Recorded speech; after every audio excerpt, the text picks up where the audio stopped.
2 down, 7 next week, dozens to follow. We have Mini Tuesdays, Super Tuesdays, Super Tuesdays 2. And on the day after the New Hampshire primary, lots of questions. Is Kerry stoppable? How? Can Kerry beat Bush? Can any Democrat beat Bush? How do you beat Bush? Will the front-loading the primaries work for the Democrats? To provide some answers and raise even more questions about the 2004 presidential elections, we have 3 astute political observers, a pundit, a professor, and a pollster.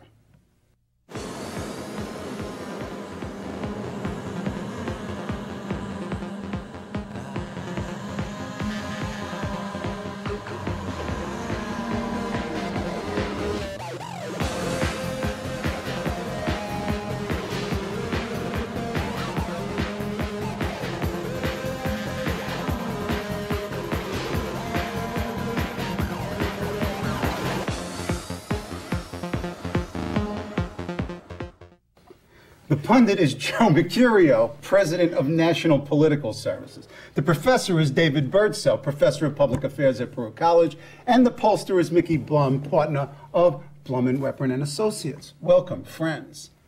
Day after, numbers: Kerry 39, Dean 26, Edwards 12, Clark 12, Lieberman 9. Before we get to those numbers, one number that struck me was 200,000 plus, and that was the turnout in New Hampshire, a record turnout, following a record turnout in the Iowa caucuses. Is there something going on under the ground here? Are Democrats being energized? Is the big story not who's ahead, but what's at the base? Well, I think you've got a situation where you have a heavily contested election with enormous amounts of television and direct mail. You got big turnout. This is something that Democratic voters and even independents in this state, they think it makes a difference. They want a real serious race in November. They want to question foreign policy, domestic policy. They want to debate on issues in this country, and they turned out to send the best guy they could. Does this continue as the field begins to narrow? I mean, clearly you've got some live participants. You've got Kerry, Edwards, Dean, and then you've got moribund Clark maybe, and stick a fork in Joe Lieberman. He's dead. David, as the field narrows, does the intensity continue? Is the Democratic base so ticked that they're going to come out? Well, this is one of the great questions, but certainly in the top 4 positions coming out of New Hampshire, you have 4 populist campaigns, or at least the rhetoric of populism. In John Kerry, you have the slightly gloomy populist who's claiming a liberal past and trying to oppose George Bush on strength of character and policy. In Howard Dean, you have the angry populist, and in John Edwards, you have the sunny populist. In General Clark, I think you have the incompetent populist. Nice. And I think that we'll find that out in the next set of primaries, and we found that out to a certain extent with what has to be a very disappointing performance after having spent all of his time in New Hampshire. Mickey, next week you've got 7 primaries and caucuses. What has to happen? Who goes where? Who has to win? They all have to win. I mean, the truth is, they all have to win, maybe for different reasons and maybe in different places, but they really all have to win something. Kerry has to win something because he has to keep this momentum going. He can't suddenly let this all get taken away from him. So he does have to win something. He's clearly going after Missouri. Okay. Now, just interrupt for a second. Does he have to win only something, or does he have to win a number of things to keep the mo going? Well, to keep the mo going, he has to do pretty well in more than one, but he certainly has to win something. Okay. And the others have to win something to just stay alive. Go ahead. Because, you know, yes, Joe Lieberman is dead. He's the only one who doesn't know it. But the others, frankly, are dead next week if they don't win something. Edwards actually admitted it last night, that if he doesn't win South Carolina, he's dead. And, you know, they do have to win. I don't see how Clark wins anything. You know, I know he's hoping for Oklahoma. I don't see it maybe really happening, but and Dean, I guess, is going after Arizona and New Mexico. You know, whether any of them have a chance or whether the momentum, the bounce that Kerry just got out of New Hampshire, you know, really helps him when he's moving into this much more conservative territory next week. Right, he's moving out of New England and that's sort of an atypical Iowa. But I don't know that Kerry can't take it with him, because even though he is, and the White House is certainly going to paint him as the most liberal of all of them, he's got those veterans coming with him, and the veterans are really helping him. They helped him enormously, clearly in Iowa and in New Hampshire, but they're going to help him a lot as he now moves into the South, where there are a lot of veterans, where that really matters, and where he's still a hero and an anti-war candidate, both, which is a tough thing to pull off, but he has so far. Joe, you wrote last week that Dean was ready to rebound. Did he rebound in New Hampshire? And what do you see going into this critical South Carolina primary and the other states, Arizona, Missouri in particular? Well, I think if the old calendar had applied, Dean would have had enough time to recover. The old calendar meaning the 5 to 6 week interval between New Hampshire and the next primary. Well, there was originally a 3-week interval between Iowa and New Hampshire, which would have given him the room. I think the press is overemphasizing South Carolina. I think you've even got Sharpton is going to do well in South Carolina. I think it's the other states that are going to make a difference. With Gebhardt out, his home state is going to be up for grabs in the near future.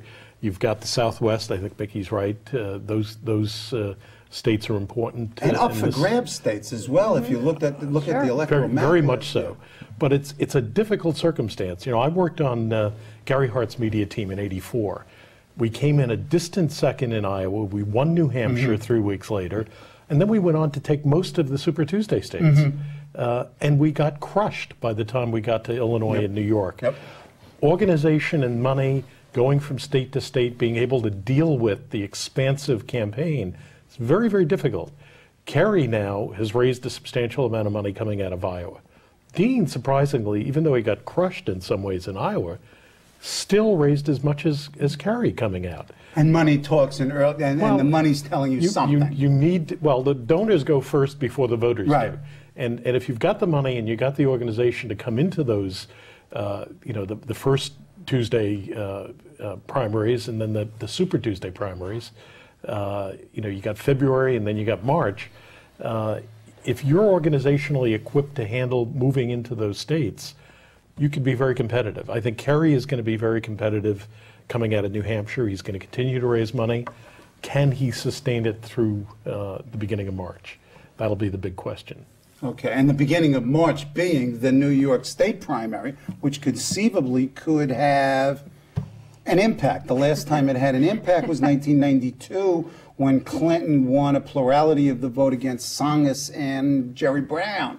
And that primary, which then was on April, I guess, 9th of that year, really solidified it for Clinton. It hasn't played much since. And then prior to that, it didn't play very much at all, because it was even back further in the calendar. David, given what the terrain looks like in front of these various candidates, craft a message for Kerry.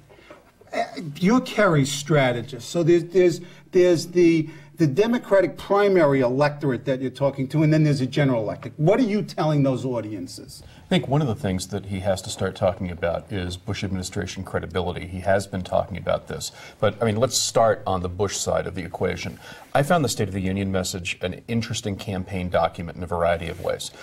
Most prominently, that he made it very clear he was going to run on the record. He made it very clear he was going to run principally on defense, with a number of relatively minor social program, sort of moral economy, if you will, sops to the conservative base. Absolutely, and the steroid base most clearly.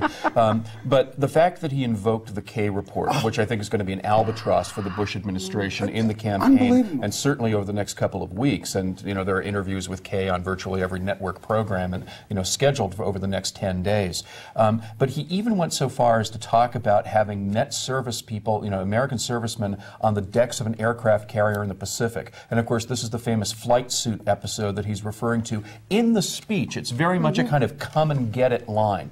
Kerry has to go and get it, but it's a trap to a certain extent for the Democrats too, because this is going to be the Bush administration's great strength, and he can always go back to, what do you mean you're not sufficiently concerned about terrorists? That means to a certain extent that not just John Kerry, but any Democrat, in order to be competitive, has to come out with a deliberate, specific set of ideas on why they're going to be tougher and more credible on defense and defense against terrorism specifically. You saw a little bit of that in Pelosi's response to the State of the Union with the first responder materials and the port materials. But that has to be woven into a theme, and it has to be made a credible crusade for the safety of the United States. Mickey, the polling, both the exit polling and the pre-election polling coming out of New Hampshire, what struck me as, you know, an exit poll analyst was that Kerry won all the demographics, that everyone. The electability issue again dominated the Democrats who voted, and they overwhelmingly went for Kerry. And like Iowa, the war was not a top priority. At least that's what they're saying. And these are partisan Democratic primary voters in the main, even though independents were allowed to vote. Talk to me about the poll. Well, the poll did show that virtually every demographic group went with Kerry. The only group that Dean even split really was the under 30 group, and that's certainly not the major group of voters, although it certainly is the group that Dean is bringing into this campaign this year. But otherwise, Kerry won every single group, and he really is winning even on the issues that should have, or splitting even on the issues that should have been Dean's. And electability is the important thing, because time and time again, and I think it's a big reason why you saw the huge turnout, what matters to Democrats right now is beating Bush. And they're going to go with a guy who can beat Bush. And what we did see this week in polls also was that Kerry has a good chance of beating Bush. So for the first time, polls are showing that there is a Democrat who could beat Bush. We had that Newsweek poll that showed that Kerry could beat Bush, and I think that really does help. Okay, so what the polling shows is that Democratic voters, the message for them from Kerry is I'm electable, and these are some of the reasons why. And then David's saying that once you get to a general electorate, you've got to take Bush head on the war terrorism issue. How do domestic issues play, David? Are they a sub-theme? Are they related? I mean, Bush tried to do the relationship in terms of security and a State of the Union message. No, I think it's huge, and that's the populist element of the top four campaigns again at this point. And you're going to hear that a lot on tax justice. You're going to hear it on funding for education. It's going to be the tax justice piece is I think a home run for the Democrats, or at least can be if they phrase it carefully. The rest of the social issues, I think, are going to be very much more difficult. It's very difficult to make the arguments on funding for No Child Left Behind. It's going to, it's famously mind-numbing to talk about the funding formulas for Medicare. They need to find ways to invigorate that argument and make clear cases for the public. To a certain extent, John Edwards has been doing one of the better jobs of that on the stump. Okay. Yeah, I think. I'm sorry. There's a problem for Bush at this point. He made 4 initiatives since the new year: immigration, marriage, Mars, and then he did the State of the Union. Right. And his approval rating went down. And I think Kerry's being able to be a little ahead. Wait a minute, explain why. The more he talks, the worse it is for him? Shut him up? I think he hasn't really attacked issues that are going to do well for him later. He's not resonating. It's not resonating. And I think Kerry, the timing of the Newsweek poll was right after Iowa. It was part of the bounce for Kerry. All the Democrats were fairly close. Right. They were very much inside the margin of error with beating Bush, which was very different than it was the last time they did the poll late last year. And what I find remarkable about the exit polling in New Hampshire is here you have Dean, who is a doctor, and his wife is a medical doctor as well.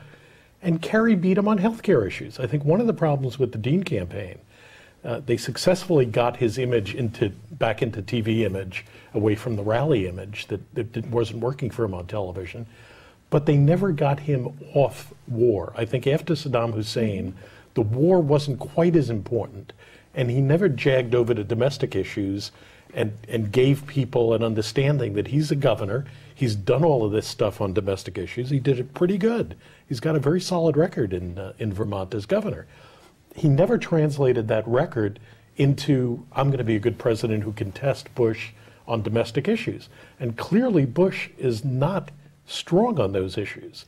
And it's fear of terrorism and other things that are keeping him up at the levels that he is. You've said that Dean might make a better candidate against Bush than Kerry would, and that in fact the Bush people might prefer a Kerry. Why? Well, I think there are two reasons. One is if you look at the details in the Newsweek poll, Kerry does well all over the country. Dean does a lot better in the blue states, the Gore states, which means he has more access to Democratic partisans, more access to the swing states. We're going to be down to 10 states, and probably the key for the Democrats is going to be about 2/3 of those 10 states to swing this election. We've got to do in the next election what Gore did last time, plus pick up a couple of states. Because the demographics have changed and the distribution. Yeah, but if you look at the electoral map after reapportionment, those same states that Bush took last time, I think now he's got a 7 or 8 point. 7-point lead if he got only the seven only states. Those states. So the demographics is, in a sense, running against the Democrats. Right. The Democrats have to pick up states that they traditionally had, like West Virginia. They've got to get into, keeping Arizona and getting New Mexico. There's some other states, Ohio. Okay, David, how do they do that? David and Joe, David, how does the Democrat or the Democrats talk to those constituencies in those various states? What's the message? You saw one approach from Kerry last night, who has clearly become the veteran blue-collar candidate in some respect. Yeah. It's hard to generate the rainbow in New Hampshire under any circumstances, but that's not what you saw even attempted last night in the victory speech. You saw a lot of American Legion and VFW caps. You saw a lot of Union gimme caps, and he was going for the common man appeal. That's interesting when you have Teresa Heinz Kerry and John Kerry sitting there representing as many hundreds of millions of dollars as they do. But they mortgaged their house for $6 million. Excuse me. They didn't mortgage their house. They mortgaged his house. Oh, his house. Excuse me. Excuse me. I apologize. The idea that he's going to be able to pull off the blue-collar guy when he's as rich as he is personally, no pork rinds, and he's married to a woman who's worth more than $500 million, $500 million. But that's going to be a trick. We have a very strong chance, though, if there is a Kerry in the general election, that we'll have two multi-millionaire populists slugging it out for who can best represent the common person in the United States. That'll be an intriguing matchup. But continue with the message to those folks. What does he have to say? There is this epical sense that clearly all of the Democratic candidates are trying to convey, that middle income and lower middle income and certainly lower income Americans have been deeply disadvantaged by this administration's policies. You have the business press, interestingly, pumping that same perspective as we look at the Enron scandal, as we had to look abroad to Parmalat. We have WorldCom. We have plenty happening on these shores. We don't have to go to Europe to make it happen. And there is a lot that they can harness in terms of basic cultural buzz. The question is whether they can then avoid the class warfare arguments and rejoinders, and whether the Democrats can do something that they have never been able to do, that the Republicans have been very good at, which is marrying that then to a vision of what you can achieve. Right. Republicans have been very good, since Ronald Reagan at the very least, at saying, here is your future unencumbered by government regulations. In some way, Democrats need to show that an activist government, that spending plans that do not produce the deficits that we're seeing right now, and that tax policies that are not as heavily skewed toward the top of the income scale as those we have right now give opportunity. That they haven't done. But to a certain extent, this has got to come down to class warfare, because one side or the other is going to call it. Is it showing, and is it showing in the numbers? Yes. Well, Kerry is winning, frankly, among all levels of, or at least income in the Democrats. But I think that you're seeing it, as David was saying, in the messages, and whether you hear it in Edwards talking about the two countries that we live in, or you really heard it last night with Kerry a couple of times. One, when he's talking about the companies that are sending jobs abroad, sort of talking about them as traitors. And then also, when he was his line about taking the millions out of poverty instead, instead of giving tax breaks to millionaires or something, clearly there is this attempt to say that George Bush is the president only of the very rich, the very powerful, the very privileged, and then there's this other America that's everybody else, and that all the Democrats are trying to say, and we are for that. And this is classic Democratic appeal to social justice and to all these kinds of what's interesting, issues. wait a minute, who's Edwards' political guru?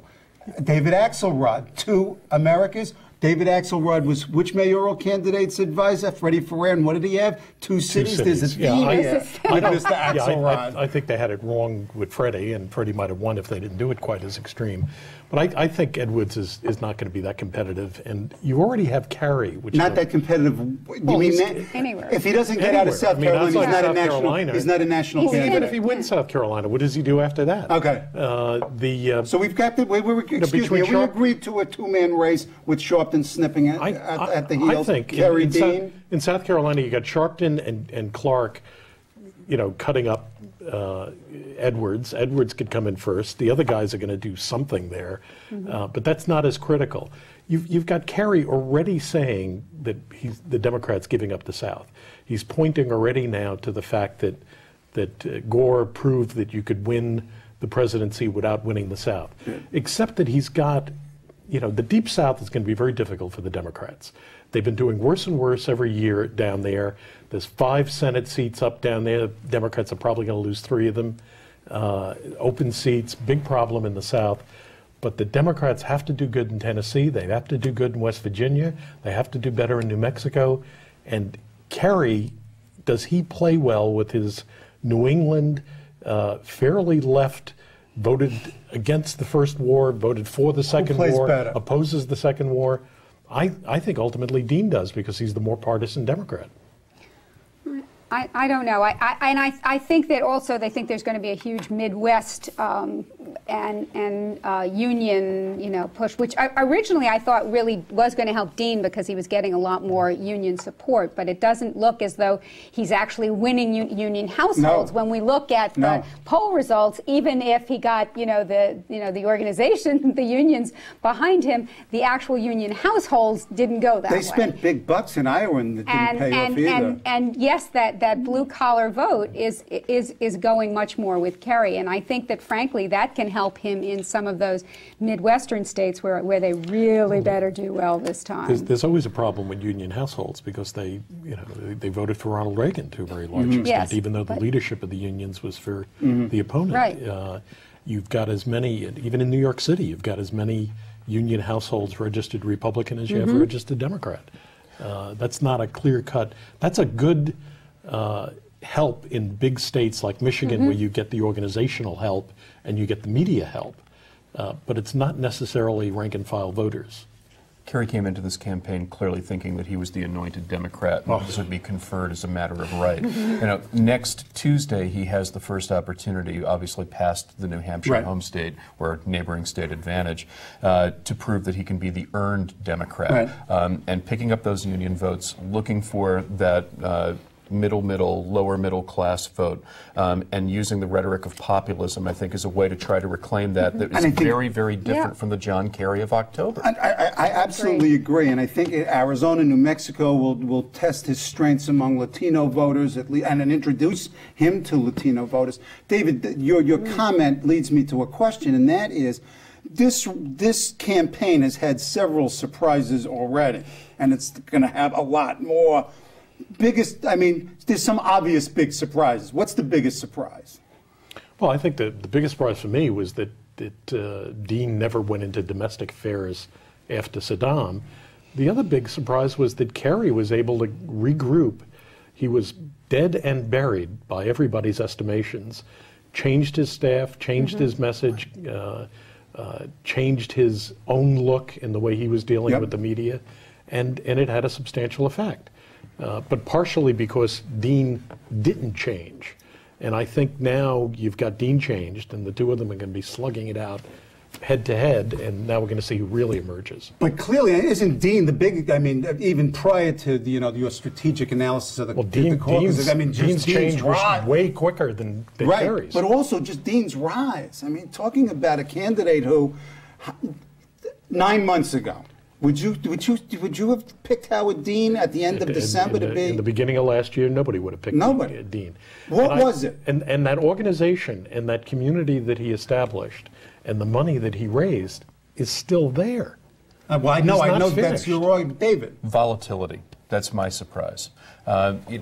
Democrats clearly, and I'm talking about Democratic voters at this point, Democrats clearly are not accepting the common wisdom when it comes into a campaign season, when it comes into the month before a campaign, when it comes into the week before a campaign. Yes. You know, the fact that John Kerry could have swung 35 points in New Hampshire within a 2-week period is just astonishing. Howard Dean's, nothing to everything to middling in Iowa. These are very, very mobile numbers, and I think they're to a certain extent indicative of an electorate that is engaged, and certainly the numbers who are turning out tend to support that, at least at this point. Why the volatility? I understand the intensity. I think there's blood in the water. They see Dean and Kerry as having a chance. Okay. Bush is vulnerable. Okay. That's right. I see this as being all about that electability. And I think if you looked at the numbers yesterday, you see that half of the voters didn't make up their mind until the last week. Yeah. And I really think that then they did shift. They shifted to Kerry in large part because they suddenly saw him as the one who could beat Bush, and that is what this is about, and that is why there is this great turnout. I mean, even as funny as it may be that it's so tiny compared to something like New York, it's or to the whole rest of the country, that these two little states with less than 2% of the delegates matter so much. But the huge turnouts that we're seeing there, I think, are all about the electability. They believe it can happen. And that is making these better campaigns. They're responsive to this electorate. And that's, again, one of the reasons why I'm so interested in counterposing what happened in the State of the Union to what's happened in the Democratic campaigns at this point. That State of the Union said basically, I'm sorry, it is November of 2001. And nothing has changed. Everything is the same. And that's not how these Democrats are responding, with the notable exception of Joe Lieberman, who also thinks that it's November of 2001, and you see that in the way that he's getting hammered. The Republicans have the House and the Senate. They're going to probably keep it. Voters know it. They want to change the presidency. Ooh, okay. We're going to do this again soon. Thank you very much. I enjoyed this thoroughly. Thank you.